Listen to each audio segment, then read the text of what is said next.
अस्सलाम वालेकुम। आज का हमारा टॉपिक है एरर्स इन मियोसिस, यानी कि अगर मियोसिस के अमल में कहीं पे कोई गलती हो गई है तो उसका जानदार के ऊपर क्या असर पड़ता है, उसको हम देखने जा रहे हैं। ठीक है, टॉपिक है हमारा एरर्स इन मियोसिस। देखिए, मियोसिस का प्रोसेस एक ऐसा प्रोसेस है जिसमें एक डिप्लॉइड सेल जब डिवाइड होता है तो 4 हैप्लॉइड सेल्स बनते हैं। तो डिप्लॉइड वो सेल होता है जिसमें क्रोमोसोम्स पेयर्स की शक्ल में होते हैं, और हैप्लॉइड वो सेल होता है जिसमें क्रोमोसोम का एक सेट होता है, क्रोमोसोम्स के पेयर सेपरेट हो जाते हैं। तो अगर हमारे पास एक सेल है, फॉर एग्जांपल इंसान का सेल है, अगर ये मियोसिस करेगा तो इसके पास क्रोमोसोम्स की तादाद होती है 46, और हर जानदार के पास अपनी एक फिक्स तादाद होती है। तो जब ये सेल मियोसिस का प्रोसेस करेगा तो सबसे पहले वो करता है मियोसिस 1 का प्रोसेस, जिसके दौरान वो पहले 2 डॉटर सेल में तकसीम होता है और अपने क्रोमोसोम्स को आधे कर लेता है। बात कर चुके हैं हम। फिर ये जो डॉटर सेल हैं ये आगे फिर मजीद मियोसिस 2 करते हैं और अपने जैसे 2 नए सेल बनाते हैं, और इस तरीके से एक डिप्लॉइड सेल, ये वाला 4 हैप्लॉइड सेल, यानी कि इन 4 हैप्लॉइड सेल में डिवाइड हो गया। ये मियोसिस का प्रोसेस हम पढ़ चुके हैं। अब इस दौरान अगर कोई गलती हो गई है तो जानदार के ऊपर इसके क्या असरात पड़ते हैं। देखें, जब मियोसिस 1 का प्रोसेस होता है तो उसमें एक स्टेज आती है एनाफेज 1। मियोसिस के प्रोसेस में हम इसको अच्छे से पढ़ चुके हैं। एनाफेज 1 क्या होता है, यानी कि प्रोफेज 1, मेटाफेज 1, एनाफेज 1, टीलोफेज 1। तो एनाफेज 1 के दौरान क्रोमोसोम्स के ना ऐसे जोड़े जो होते हैं, जो पेयर्स बने थे साइनैप्स के नतीजे में, वो सेपरेट होते हैं। यानी कि स्पिंडल फाइबर यहाँ से भी इनके ऊपर अटैच होती हैं। तो एक सिंगल क्रोमोसोम इस तरफ चला जाता है और एक क्रोमोसोम इस तरफ चला जाता है। इस तरीके से ये जो पेयर्स होते हैं ये सेपरेट हो जाते हैं। यानी कि अगर ये इंसान का सेल है तो 23 क्रोमोसोम लाइन में ऐसे थे, 23 ऐसे थे, तो ये 23 इधर चले गए, 23 इधर चले गए। समझ आ गई है। इसी तरीके से एनाफेज 2, जब मियोसिस 2 होती है ये वाला प्रोसेस, तो उस दौरान ये सिस्टर क्रोमाटिड्स अलग होते हैं कि ऐसे क्रोमोसोम 23 होते हैं और स्पिंडल फाइबर इनके ऊपर अटैच होती है। तो 1 सिस्टर क्रोमाटिड इधर चला जाता है और एक सिस्टर क्रोमाटिड इधर चला जाता है। जब हम क्रोमोसोम्स की तादाद को देखते हैं तो हमें एक चीज़ का पता होना चाहिए, चाहे क्रोमोसोम इस हालत में है या क्रोमोसोम इस हालत में है। जब हम क्रोमोसोम की तादाद को गिनते हैं तो हम सेंट्रोमेयर को देखते हैं। सेंट्रोमेयर 1 है मतलब ये एक क्रोमोसोम है, सेंट्रोमेयर 1 है मतलब ये भी एक क्रोमोसोम है। और जब ये सेंट्रोमेयर डिवाइड होता है तो फिर हमारे पास ये सिस्टर क्रोमाटिड अलग हो जाते हैं। ये जो 2 सिस्टर क्रोमाटिड हैं, एक इधर चला गया दूसरा इधर चला गया, तो अब ये 2 जो है ना क्रोमोसोम है हमारे पास। तो क्रोमोसोम की तादाद को जब हम देखते हैं तो हम सेंट्रोमेयर को देखते हैं कितने हैं। जितने सेंट्रोमेयर होंगे उतने क्रोमोसोम होंगे। तो फिर एनाफेज 2 के दौरान क्या होते हैं, हमारे पास सिस्टर क्रोमाटिड अलग होते हैं।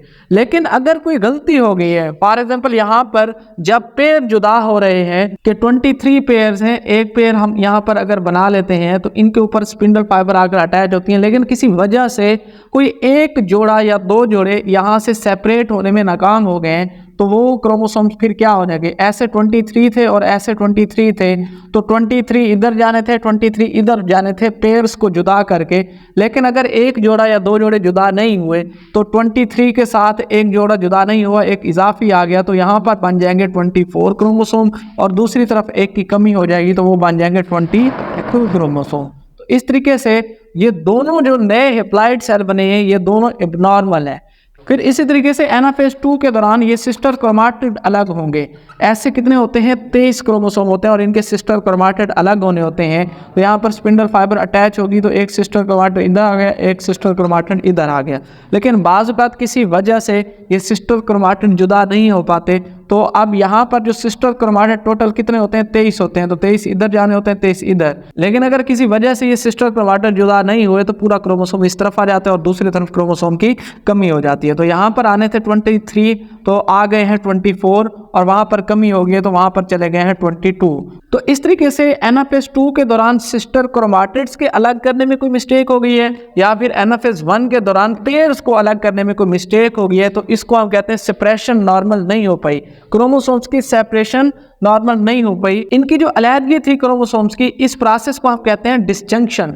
लेकिन अगर ये नॉर्मल नहीं हुआ, डिसजंक्शन का प्रोसेस नहीं हुआ, तो उस प्रोसेस को हम कहते हैं फिर नॉन डिसजंक्शन। इनकी अलैदगी ठीक तरीके से नहीं हुई, तो फिर जो नया हैप्लॉइड सेल है उसके पास किसी एक के पास एक्स्ट्रा क्रोमोसोम होगा, दूसरे के पास उसकी कमी होगी। अगर ये एक्स्ट्रा क्रोमोसोम वाला 23 वाले दूसरे हैप्लॉइड सेल से मिलेगा जाइगोट बनाने के लिए, तो इंसान का है तो ये 23 46 बनना था, लेकिन अब क्या बन जाएंगे 47 बन जाएंगे। तो और अगर ये क्रोमोसोम अगर क्या कर रहा है फर्टिलाइजेशन में हिस्सा ले रहा है, तो एक तरफ से 23 वाला नॉर्मल सेल आएगा, दूसरी तरफ से 22 वाला नॉर्मल सेल आएगा, तो 23 22 मिलकर 45 वाला एक नया जानदार इंडिविजुअल बनाएंगे, जाइगोट बनाएंगे, जो कि एबनॉर्मल जाइगोट है।